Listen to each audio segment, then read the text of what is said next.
Welcome back दोस्तों। आज के सेशन में हम लोग स्टडी करेंगे पर्सनालिटी फैक्टर्स को, यानी फैक्टर्स अफेक्टिंग टू पर्सनालिटी।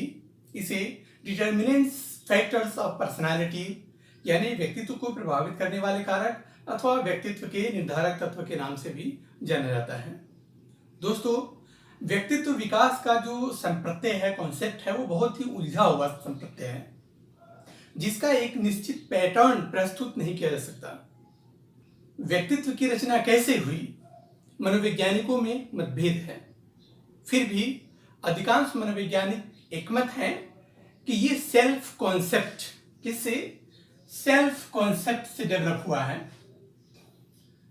और इसके साथ शील गुण मिलने से व्यक्तित्व का निर्माण होता है। सेल्फ कॉन्सेप्ट जिसे फ्रायड ने ईगो कहा और सुलिवान ने सेल्फ सिस्टम कहकर संबोधित किया है। यहां जो हमारा टॉपिक है कि व्यक्तित्व के वो कौन कौन से कारक हैं जो प्रभावित करते हैं, इसके कारकों का हम एनालिसिस करते हैं तो हमें दो बड़े कारक मिलते हैं। एक है बायोलॉजिकल या हेरिडिटी जिसे वंशानुक्रम कहते हैं, और दूसरा है वातावरण या पर्यावरण या एनवायरमेंट कहा जाता है। दोस्तों, वुडवर्थ एक मनोवैज्ञानिक हुए हैं जिनका मानना है कि व्यक्तित्व वंशानुक्रम और वातावरण का योग न होकर के उसका क्या है, गुणनफल है। ये बहुत ही इंपॉर्टेंट है, पूछा गया इसलिए बताया। आनुवांशिक कारकों में व्यक्तित्व के कुछ मौलिक तत्व हैं, जैसे अंतःस्रावी ग्रंथियां। दोस्तों, ये जो मौलिक तत्व होते हैं, जो आनुवांशिक कारक जिसे हमने माना है, मनोवैज्ञानिक मानते हैं, ये जन्मजात होते हैं, हमें अपने पूर्वजों से जीन्स के माध्यम से प्राप्त होता है। उनमें अंतःस्रावी ग्रंथियां, शारीरिक गठन और बॉडीली केमिस्ट्री यानी शारीरिक रसायन, नर्वस सिस्टम यानी जो हमारी तंत्रिका तंत्र है वो, और बुद्धि, ये कुछ ऐसे जैविक और आनुवांशिक कारक हैं जिसका अध्ययन कर यह पता लगाया जाता है कि व्यक्तित्व के निर्धारण में इसकी क्या भूमिका है। चलिए लेते हैं सबसे पहले अंतःस्रावी ग्रंथियां, एंडोक्राइन अंतःस्रावी ग्रंथि। दोस्तों, अंतःस्रावी ग्रंथि से निकलने वाले जो स्राव है, सिक्रेशंस हैं, वो सीधे रक्त में मिल जाता है। किसमें? ब्लड में मिल जाता है, जिसके स्राव को हम लोग सामान्य भाषा में हार्मोन्स कहते हैं, जिसकी मात्रा शरीर के विकास और व्यक्ति के संवेगात्मक विकास पर काफी प्रभाव डालता है। कुछ एंडोक्राइन ग्लैंड्स अंतःस्रावी ग्रंथियां हैं, जैसे pancreas, pituitary gland, adrenal gland, thyroid gland,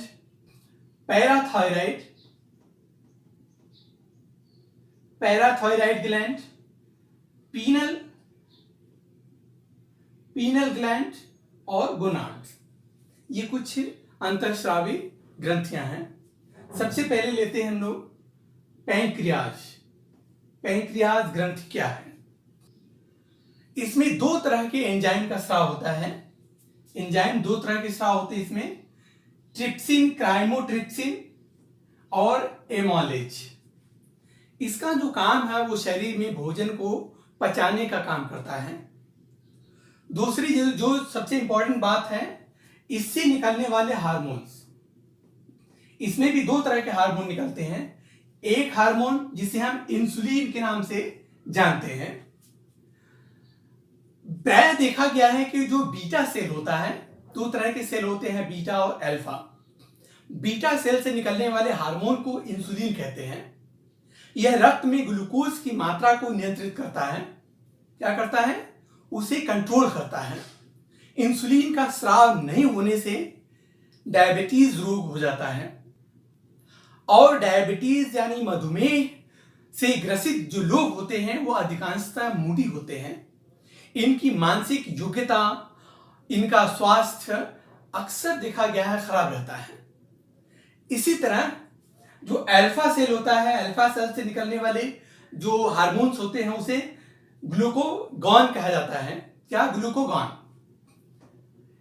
इससे रक्त में शुगर यानी चीनी की मात्रा बढ़ती है, लेकिन इसका प्रभाव बहुत कम समय के लिए होता है। नेक्स्ट है दोस्तों पीयूष ग्रंथि, जिसे पिट्यूटरी ग्लैंड कहा जाता है। यह मस्तिष्क में स्थित होता है। कहां? मस्तिष्क में, हाइपोथैलेमस के नीचे स्थित होता है। इसे एक अन्य नाम हाइपोफाइसिस, क्या? हाइपोफाइसिस नाम से भी जाना जाता है। यह जो ग्रंथि होती है, इस ग्रंथि को मास्टर ग्लैंड भी कहा जाता है। मास्टर ग्रंथि। यह ग्रंथि अन्य ग्रंथियों से निकलने वाले स्राव को कंट्रोल करता है, उन पर नजर रखता है। इस ग्रंथि से अधिक स्राव हार्मोन्स निकलने से शरीर की लंबाई और आकार बढ़ता है।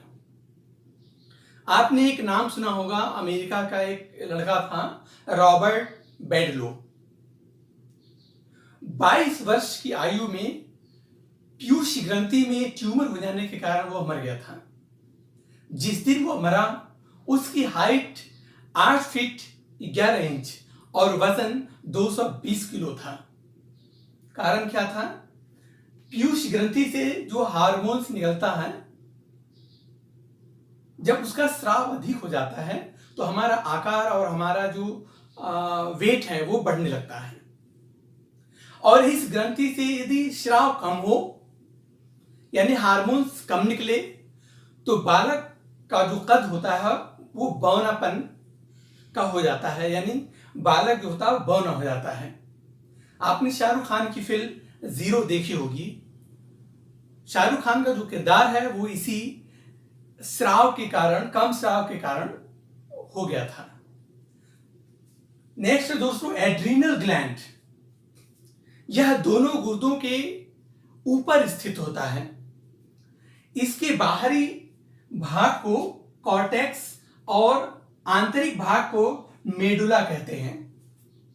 और इससे निकलने वाली जो हार्मोन्स होता है उसे एड्रीनलिन कहते हैं। क्या कहते हैं? एड्रीनलिन। दूसरी भाषा में इसे एपिनेफ्रीन भी कहा जाता है। दोस्तों इस हार्मोन को आपातकालीन चेतावनी हार्मोन्स भी कहा जाता है। इससे जब हार्मोन्स का अधिक स्राव होता है तब ब्लड प्रेशर, हार्ट बीट की गति, सांस की गति, पाचन क्रिया में बहुत सारे परिवर्तन दिखाई देने लगते हैं। ऐसी स्थिति में व्यक्ति अधिक उत्तेजना का अनुभव करता है। नेक्स्ट है दोस्तों थायराइड ग्लैंड। क्या? थायराइड। इससे निकलने वाले स्राव को थायरॉक्सिन कहते हैं। क्या? इससे निकलने वाले जो हार्मोन्स होते हैं उसे थायरॉक्सिन कहते हैं। इसमें आयोडाइज्ड एमिनो एसिड होता है। इसमें आयोडीन की लगभग 65% मात्रा पाई जाती है। इस हार्मोन्स की कम मात्रा से विकास रुक जाता है, अर्थात बच्चे सुस्त, मंद बुद्धि, दुर्बल और बौने कद के रह जाते हैं।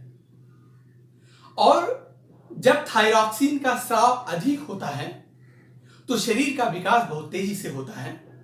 ऐसे में व्यक्ति मानसिक तनाव का शिकार हो जाता है। किसका? मानसिक तनाव का शिकार हो जाता है। ज्यादा हार्मोन निकलने से, ज्यादा डेवलप होने से, तेजी से डेवलप होने से भी शरीर के अंगों पर, मानसिक विकास पर फर्क पड़ता है। व्यक्ति चिंतित, बेचैन और चिड़चिड़ा हो जाता है। नेक्स्ट है दोस्तों पैराथायराइड ग्लैंड। क्या? Parathyroid gland. इसका जो स्थान होता है कंठ ग्रंथि के बगल में होता है। इससे निकलने वाले हार्मोन्स को पैराथायराइड या पैराथायरोन भी कहा जाता है, जो कि पेप्टाइड हार्मोन होता है। क्या? पेप्टाइड हार्मोन होता है। इससे क्या होता है? रक्त में कैल्शियम की मात्रा नियंत्रित होती है। इसकी मात्रा से दांतों और हड्डियों का विकास प्रभावित होता है। इसके हार्मोन के कम स्राव से व्यक्ति की एकाग्रता समाप्त हो जाती है और अधिक स्राव से, यानी जब हार्मोन ज्यादा निकलता है तब व्यक्ति बेचैनी का अनुभव करने लगता है। नेक्स्ट दोस्तों पीनियल ग्लैंड, क्या? पीनियल ग्लैंड, इसका स्थान मस्तिष्क में होता है। यह मटर के आकार का, मटर का जो दाना होता है उसके आकार का होता है। इससे निकलने वाले हार्मोन्स को मेलाटोनिन कहते हैं। क्या? मेलाटोनिन। इस ग्रंथि के सक्रिय होने पर मेलाटोनिन की कमी हो जाती है, जिससे व्यक्ति की सक्रियता बढ़ जाती है, और जब पीनियल ग्लैंड निष्क्रिय होता है तब मेलाटोनिन अधिक मात्रा में निकलता है, जिससे व्यक्ति की शारीरिक जो क्रियाएं होती हैं वो कम हो जाती हैं, जिसका परिणाम जो होता है कि व्यक्ति आराम का अनुभव करने लगता है या वह सोने लगता है। यानी व्यक्ति को आराम करने के लिए, सोने के लिए जो मेलाटोनिन है इसका अधिक स्राव होना जरूरी है। नेक्स्ट दोस्तों, गोनाड्स, इसे सेक्स ग्लैंड भी कहा जाता है। गोनाड, इससे निकलने वाले स्राव को गोनाडल हार्मोन्स कहते हैं, जिसको 3 रूपों में देखा जा सकता है, जो 3 रूपों में पाया जाता है। पहला है प्रोजेस्टेरोन। प्रोजेस्टेरोन्स ये एक तरह से फीमेल्स में पाया जाता है, स्त्रियों में पाया जाता है। दूसरा है एड्रोजेंस, ये मेल सेक्स हार्मोन है। और तीसरा है एस्ट्रोजेंस, यानी ये फीमेल सेक्स हार्मोन है। यानी ये जो हार्मोन्स हैं ये पुरुष में पुरुषत्व और स्त्री में स्त्रीत्व के लक्षण दिखाई देने के लिए जिम्मेदार होते हैं। नेक्स्ट दोस्तों, दूसरा पॉइंट है वंशानुक्रम में फिजिक, यानी शारीरिक गठन। शरीर रचना में विकृति का प्रभाव व्यक्तित्व के समायोजन पर पड़ता है, सीधा सीधा स्पष्ट रूप से दिखाई देने को मिलता है। शरीर रचना में कमी से हीन भावना का जन्म होता है, और शरीर रचना में कमी को डाउन सिंड्रोम कहा जाता है। क्या कहा जाता है? Down syndrome. जैसे अत्यधिक बड़ी या छोटी उंगली, नाक, कान, होंठ, आंख का हो जाना। किसी का नाक छोटा टेढ़ा होता है, किसी के कान छोटे टेढ़े होते हैं, नहीं होते हैं, कम होते हैं, उसमें असंतुलन दिखाई देने को मिलता है। दोस्तों, डाउन सिंड्रोम का कारण 21वें नंबर पर 2 की बजाय 3 क्रोमोसोम्स का हो जाना माना जाता है। आपने देखा होगा कुछ युवकों के चेहरे पर दाढ़ी, मूंछ नहीं आते। ऐसे युवकों में XXY नामक सिंड्रोम का होना पाया जाता है। कुछ बालकों में आपने देखा होगा जो मंद बुद्धि या हीन बुद्धि के होते हैं। ऐसे बालकों में जो क्रोमोसोम्स होते हैं वो XYY वाले क्रोमोसोम्स होते हैं। जड़ बुद्धि, मंद बुद्धि, मूढ़ बुद्धि, दुर्लभ बुद्धि, लब्धि वाले जो बालक होते हैं उनमें 21वें नंबर का जो क्रोमोसोम्स होता है वो जिम्मेदार होता है। इसलिए कहा जाता है कि एक ही कुटुंब के सदस्यों से शादी नहीं करनी चाहिए, क्योंकि इनसे उत्पन्न बच्चे मंद बुद्धि के होते हैं। साथ ही दोस्तों, आपने क्रेशमर और शेल्डन के व्यक्तित्व प्रकार को पढ़ा होगा। इसका पूरा विस्तृत वीडियो है जिसमें बताया गया है कि क्यों शारीरिक संरचना के आधार पर, स्वभाव के आधार पर, टेम्परामेंट के आधार पर हमारे शरीर की जो बनावट होती है उसके आधार पर व्यक्तित्व निर्मित होता है। शेल्डन ने शारीरिक गठन के आधार पर 3 प्रकार के व्यक्तित्व बताए। एंडोमार्फिक, एंडोमार्फिक वाले लोग जो होते हैं वो मोटे, भोजन प्रिय, आराम पसंद होते हैं। मेसोमार्फिक, ऐसे लोग गठीले, साहसी और क्रियाशील होते हैं। एक्टोमार्फिक, जो 3रे नंबर का व्यक्तित्व होता है, ऐसे लोग दुबले, पतले, संकोची और एकांत प्रिय होते हैं। तीसरा है दोस्तों बॉडी केमिस्ट्री, शरीर रसायन। मानव स्वभाव में परिवर्तन का कारण रासायनिक तत्व भी होते हैं, ऐसा माना गया है।